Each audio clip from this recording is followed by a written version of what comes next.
আসসালামু আলাইকুম সম্মানিত ভিউয়ার্স। আজকে আমি টেক্সটাইল বা আরএমজি সেক্টরের একটি গুরুত্বপূর্ণ টপিক নিয়ে আপনাদের মাঝে আলোচনা করব। ওয়াটার ট্রিটমেন্ট প্ল্যান্ট বা WTP। এটি টেক্সটাইল বা আরএমজি সেক্টরের একটি গুরুত্বপূর্ণ সেকশন। এখানে ডাইং থেকে উত্তপ্ত কেমিক্যাল মিশ্রিত গরম পানি যখন ড্রেনের মাধ্যমে অপসারণ করা হয়, তখন এই পানিগুলোকে ওয়াটার ট্রিটমেন্ট প্ল্যান্ট বা WTP সংগ্রহ করে বিভিন্ন প্রসেসের মাধ্যমে কেমিক্যাল দিয়ে নিউট্রালাইজ করে ধাপে ধাপে কীভাবে পানি আউটসাইডে ডেলিভারি করে দেয়, সেই প্রসেসগুলোই আমি আপনাদের মাঝে আজকে তুলে ধরব এবং কিভাবে ধাপে ধাপে পানিগুলো প্রসেস করা হয় সবগুলি প্রসেস নিয়েই আজকে আলোচনা করব।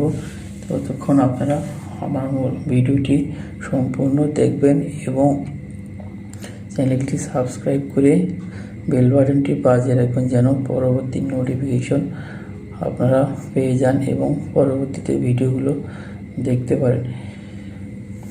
চলুন এই পর্যায়ে আমরা ওয়াটার ট্রিটমেন্ট প্ল্যান্ট বা WTPর প্রথম ধাপ অর্থাৎ কালেকশন ট্যাঙ্ক নিয়ে আলোচনা করব। এখানে ডাইং থেকে উত্তপ্ত পানিকে সংগ্রহ করা হয় এবং মোটরের মাধ্যমে হাই প্রেসারে এয়ার ফ্লো করে পানিকে 40 থেকে 45 ডিগ্রি টেম্পারেচারে নামিয়ে আনা হয় এবং নির্দিষ্ট পরিমাণ পানি রিজার্ভ রেখে পরবর্তী ধাপের জন্য পানিকে অন্য সেকশনে পাঠানো হয়।